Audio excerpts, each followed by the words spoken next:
If you thought political division in America couldn't get worse, wait until you hear what happened in the last 24 hours. Before we dive into this story that's shaking the nation right now, hit that subscribe button and smash the like button because you need to stay informed about what's really happening. Protests erupted across multiple American cities yesterday as federal agents intensified crackdowns on demonstrations, escalating tensions that political analysts are calling the most severe domestic standoff since the civil rights era. According to the New York Times reporting from January 17, 2026, at least 12 major cities witnessed simultaneous confrontations between protesters and federal law enforcement. The catalyst? A series of executive orders issued this week that activists claim violate constitutional protections. But here's where it gets complicated. Federal authorities argue they're enforcing existing laws and maintaining public order. Protesters counter that these actions represent authoritarian overreach. The reality, as documented by multiple independent observers on the ground, falls somewhere in a deeply troubling gray area.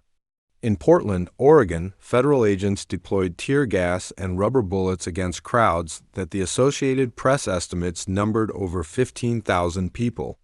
Eyewitness accounts describe scenes of chaos as demonstrators, many wearing protective gear, clashed with heavily armored officers outside federal buildings. But Portland wasn't alone. Chicago saw similar confrontations near the federal courthouse. In Austin, Texas, protesters blocked major highways for 6 hours before tactical teams moved in. Philadelphia, Seattle, Denver, all reporting similar patterns. The coordination suggests something bigger is happening here. Reuters confirmed that at least 340 people were arrested across these cities within a 12-hour period. Most face federal charges, not state charges, which legal experts say could carry significantly harsher penalties. Here's what should concern everyone, regardless of political affiliation. Constitutional law professors interviewed by the New York Times point out that the federal government's authority to deploy agents into cities without state or local approval exists in limited circumstances. But the scope of current operations, they argue, may be testing those limits in unprecedented ways. Stephen Levitsky and Daniel Ziblatt, authors of How Democracies Die, warned in their research that erosion of democratic norms often happens gradually, through actions that individually might seem justifiable but collectively represent dangerous shifts in power dynamics. If you're finding this information valuable, tap that like button now and make sure you're subscribed with notifications on. The protesters themselves represent a coalition that defies simple political categorization. According to on-the-ground reporting, the crowds include civil rights activists, libertarians concerned about federal overreach, veterans, teachers, healthcare workers, and ordinary citizens who say they've never protested before but felt compelled to act. One retired Marine, interviewed anonymously due to fear of retaliation, told reporters he served his country for 22 years and never imagined he'd see American federal agents treating American citizens this way in American cities. But federal officials present a sharply different narrative. Department of Homeland Security statements emphasize that violent elements have infiltrated otherwise peaceful protests. They cite incidents of property damage, assaults on officers, and what they describe as organized attempts to overwhelm federal security. Video evidence shows some protesters throwing objects and attempting to breach barriers. The question becomes, who escalated first? And does it even matter at this point? Political scientists studying crowd dynamics note that once confrontations reach a certain threshold, the original catalyst becomes almost irrelevant. Each side sees itself as responding to the other's aggression, creating a feedback loop that's extraordinarily difficult to break. We're now seeing exactly that pattern multiply across the country. Social media has amplified everything. Videos of confrontations spread within minutes, often without context, inflaming emotions on all sides. Some clips show protesters acting peacefully before agents advanced. Others show property destruction and violence toward officers. Both sets of images are real, both are being weaponized.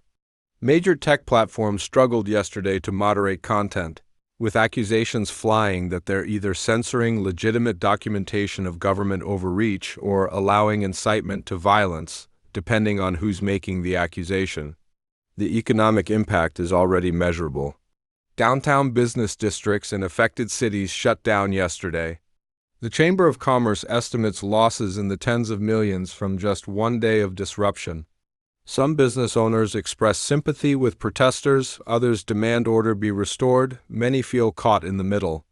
Here's where the situation becomes even more precarious. State governors are now facing impossible choices.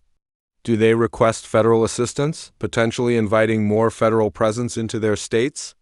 Do they deploy state police and National Guard to separate federal agents from protesters? Do they try to negotiate while violence unfolds in their streets?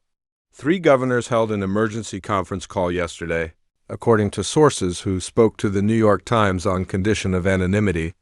They're exploring legal options to limit federal operations in their states, but constitutional experts say their authority to do so is murky at best. This is the moment where you need to drop a comment below. What do you think happens next? Are we heading toward resolution or escalation? Your perspective matters, so share it now. Civil rights organizations have filed emergency lawsuits in federal court challenging the legal basis for the crackdowns. The ACLU announced they're seeking immediate injunctions.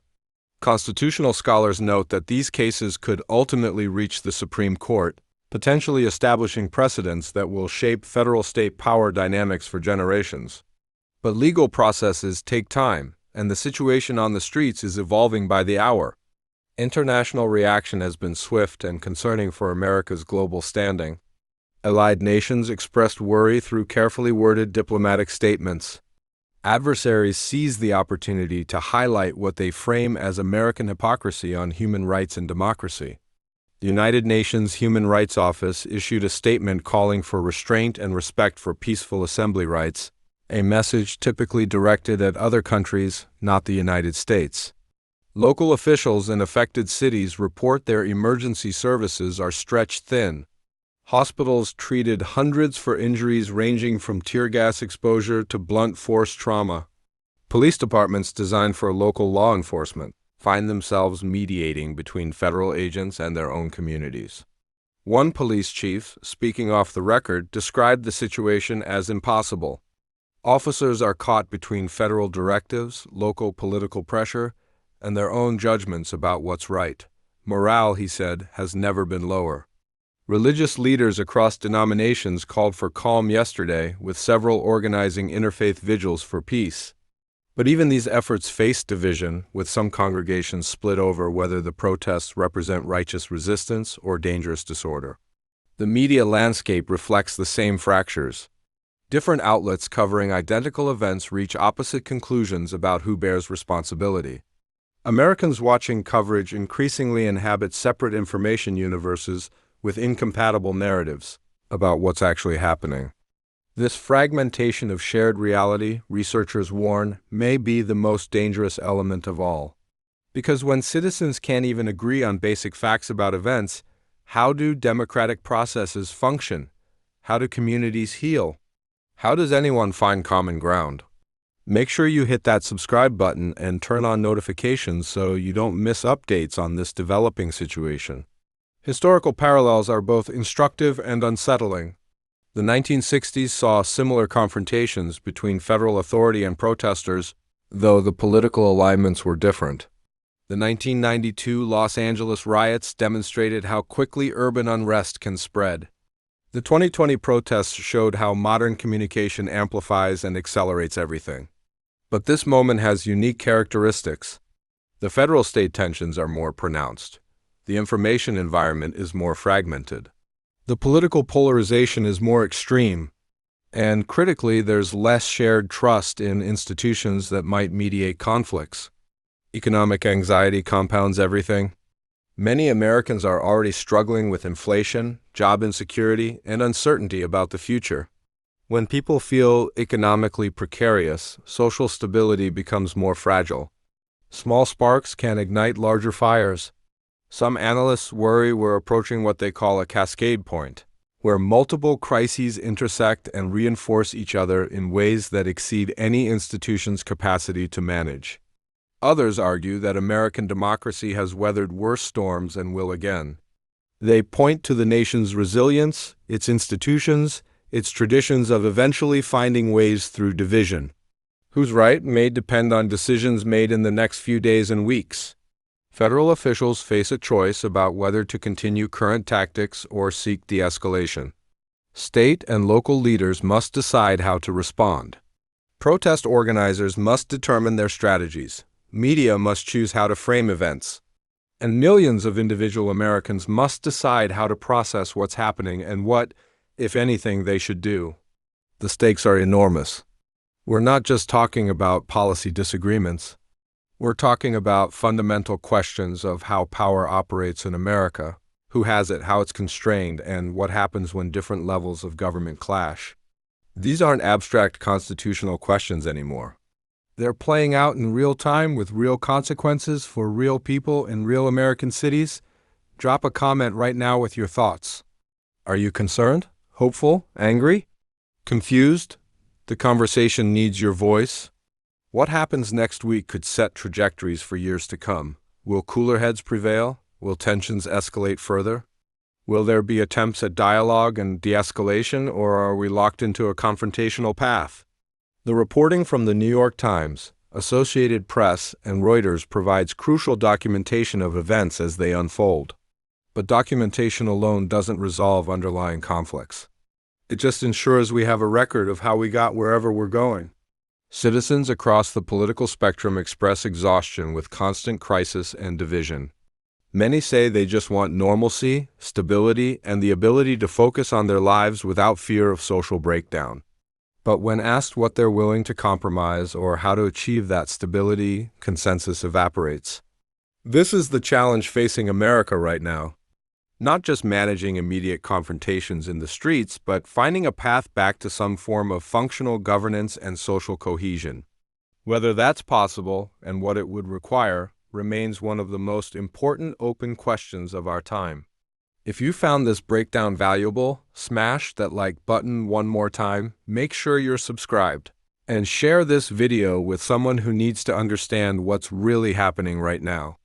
Knowledge is power, and staying informed is the first step toward being part of solutions rather than problems.